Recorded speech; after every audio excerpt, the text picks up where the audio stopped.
Good morning, everybody. So today we are going to focus on bond markets again with some charts of US, German and Japanese government bonds, 10-year. Then after that I'm going to discuss a few overbought signals which are starting to appear on STOXX 600 and also DAX 30, which was the first one showing overbought conditions. So if we start with German 10-year bond yields, so this is an update of what I told you a few weeks ago, even 1 or 2 months ago. What is quite interesting is that we are still seeing German bond yields going higher. You can see that since July, German 10-year bond yields moved from historical low around minus 0.70 to they are declining 200-day moving average, which was a potential upside target for technical bonds. So around minus 0.20.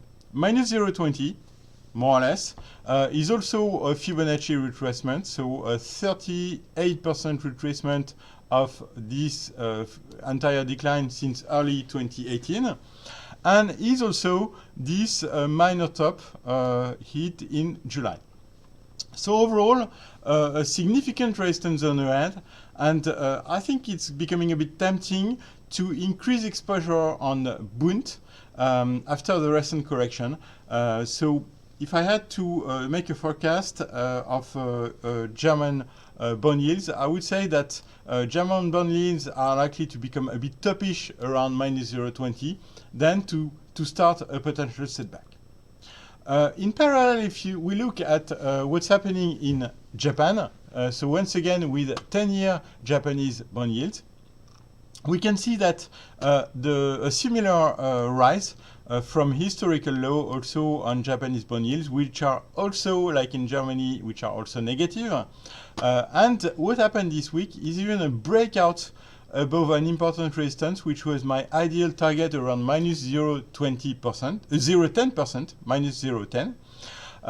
And this resistance was even broken very strongly this week with next important resistance around 0%.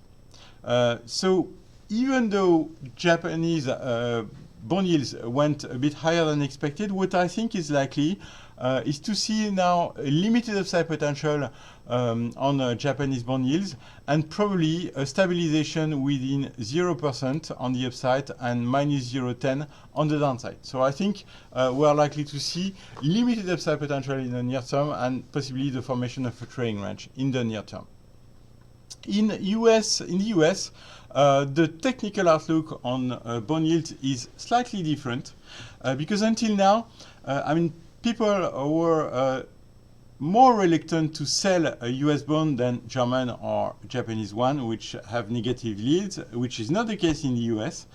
So we can see that US 10-year bond yields, however, broke above an important resistance this week, which is around 1.86, 1.87, which I see as a bearish technical event for T-notes.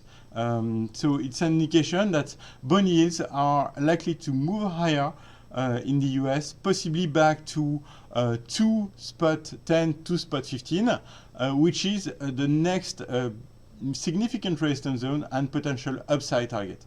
So the outlook is less rosy in the US than in Germany or Japan. If we now switch to equity markets, I will just focus on European stock markets because they were the driver of the recent rally.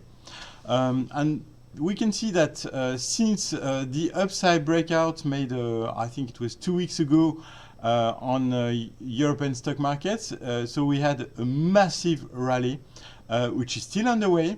And as you can see, a situation of overbought signals appearing on DAX 30. Overbought signals have been there since last week. So it's not new. It didn't appear yesterday.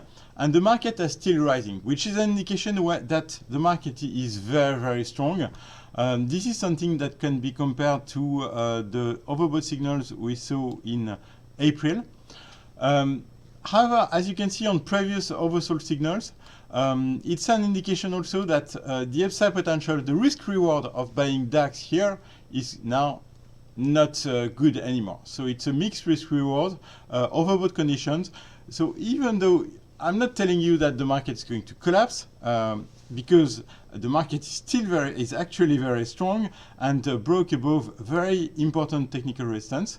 But what I'm telling you is that right now, the DAX 30 is close to previous highs, so the previous highs of 2017, becoming a bit overbought. So sooner or later, I think in coming weeks, we are likely to start a pullback, or at least the index will need to take a breather.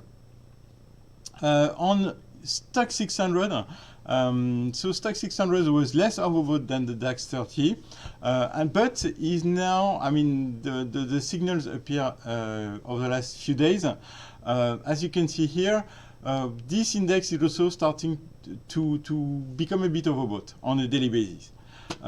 Like on DAX, we can see a significant upside breakout in October, late October, early November. So the market is technically very strong. So I'm not telling you we are close to see a collapse of equity indices, but once again, the risk is now to take a breather, to make a setback after a very strong rise, and an upside breakout above the 400 area, which I mentioned regularly in this video or in my publications. As you know, this has been a major resistance since the year 2000. So the fact that we are seeing a breakout above this major resistance from a medium-term point of view is rather bullish, I would say. It's not a bearish technical signal at all, but in the short term, I would prefer to see a confirmation of this breakout by a consolidation process. So overall, if I have to do something as a portfolio manager, I would say that it's tempting to maybe slightly reduce exposure to equity markets, especially in Europe, which have strongly outperformed over the recent period and which are significantly overbought. I'm not telling you I wouldn't go short because the market is very strong and potentially making a major upside breakout, but right now the timing is not good to increase exposure on European equities. On the other hand, following the recent steep correction of German bonds, it's tempting at least to book some profits if you are short, or even slightly increase exposure on German bonds after the recent correction. Have a great day and a nice weekend.